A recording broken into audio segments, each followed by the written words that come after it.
All right, what's up, everyone? Welcome to another. No, that's it. I gotta say something stupid. This is the second time in as many days that I forgot.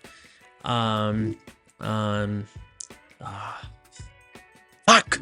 All right, what's up, everyone? Welcome to another episode of the Strength Classroom. Today, I'm showing you my max effort upper body workout, starting off with landmine cleans. I know this isn't exactly scream upper body, but when you do these heavy enough and when you do them correctly, you will feel it in the mid and upper back, which cleans can be considered an upper body exercise. Let's be honest. I'm getting assistance from my legs, but are my legs going to be the limiting factor? No, it's going to be how much force I can generate with the whole body. And let's be honest, is this going to make me fatigued for my dynamic effort lower body workout that's 2 days from now?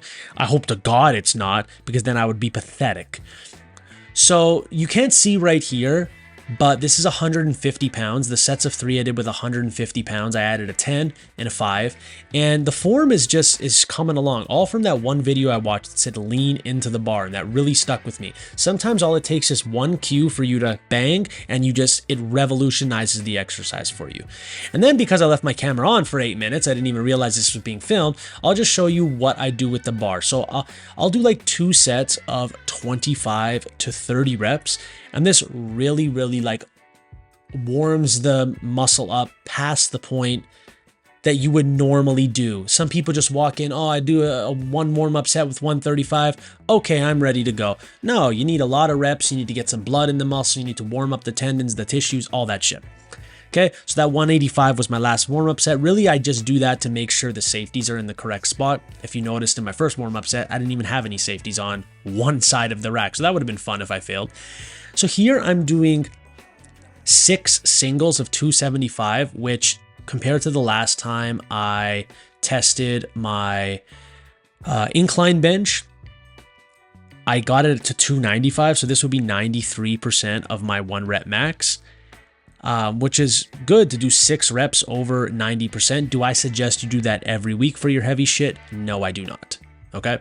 I don't suggest that at all. So I did 3 cluster sets of 1. No, I did a cluster set of 3, rested, and then a cluster set of 3. So this second angle is the second cluster set. And I find the transition, I mentioned this last week, the transition point is what I'm having an issue with. So then after that, I did a set of 225. Last week I got 8 reps. And this week I got 10 with 225 pounds. Which I'm very pleased with. The lighter weight is helping me work on the transition point. Why do I look so red? I look redder than my shirt. But yeah, 225 for 10, pretty pleased with that. Then I did some heavy rows. 275 for 2 sets of 8. And then I did a set of 225. So my programming for the barbell rows and the incline bench for this last 3 weeks have kind of mirrored each other, just because I don't find like a lot of people put enough effort into their rows. And by effort, I mean intensity. And by intensity, I don't mean sweating and breathing hard. I mean the percentage of your 1 rep max that you are using. Some people treat the back like it's this special bodybuilding exercise that you can only go light on. No, you can go heavy within reason. For example, do you think this looks like ego lifting to me? Do you think I'm using mainly my lower back to heave the weight up?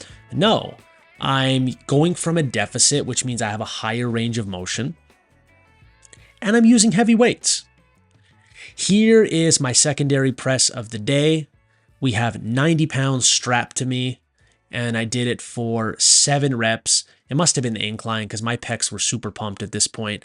I'm not exactly the strongest dipper in the world. I have done 150 for 1 when I did decide to do them super heavy, but I find when I do them for reps, it really catches up to me. Then this is my last set of rows, 225 for about 15 reps, I think. And I feel like every rep here, because of the deficit and the longer range of motion, is just really beneficial because the added stretch, I really feel it in the lats without even needing to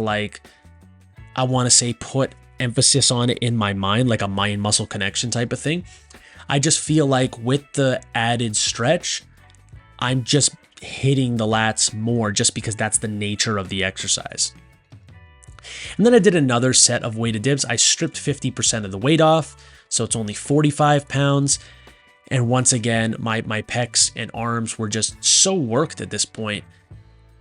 See, that's what happens when instead of going for a huge amount of sets and reps, you focus on quality sets. I really only did 5 work sets of pressing today. And I was able to get a huge, great stimulus out of it.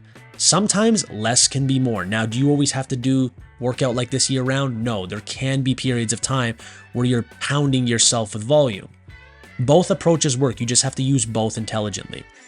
Now I'm doing some unconventional forearm and bicep work with the club. If you follow me on Instagram, which you should, although I do put more effort into YouTube, this is a great exercise for forearm, grip, and the biceps. If anyone thinks it doesn't work your biceps, can you look at my biceps throughout this whole video? They look fucking huge, bro. Okay? If you think this is not working your grip, forearms, and biceps, you are crazy. But as a bonus, they're also helping work core rotation and to a certain extent, anti-core movement. Because if you're not strong enough to resist the weight, club's flying right out of your hands. So if you have a club, try to implement it into your workouts other than just doing nothing with it. Let's put it that way, because not many people use clubs. Now here I'm doing some bicep focus work, but if you can see the way I'm grabbing the dumbbell, I'm really gripping it. So my hand is open the whole time. I'm going to start doing some more dedicated grip work. And I feel like between the clubs and this, 1 time a week, that's pretty good. Because I do have the tendency to use exercises in my program that I use strapped with. The landmine clean, I find it so hard to hold onto that part of the barbell, like the sleeve, just because it is so smooth. And because I don't have bumpers and I just have that 1 3-inch horse tall mat, I don't want to destroy my floor. I don't want to accidentally drop it on my foot. That's why I use straps. Snatch grip high pulls, I use straps. So I need to do some dedicated grip work. Then I noticed after the first set, this is 22 pounds, by the way. I noticed after the first set that I didn't have trouble holding the weight.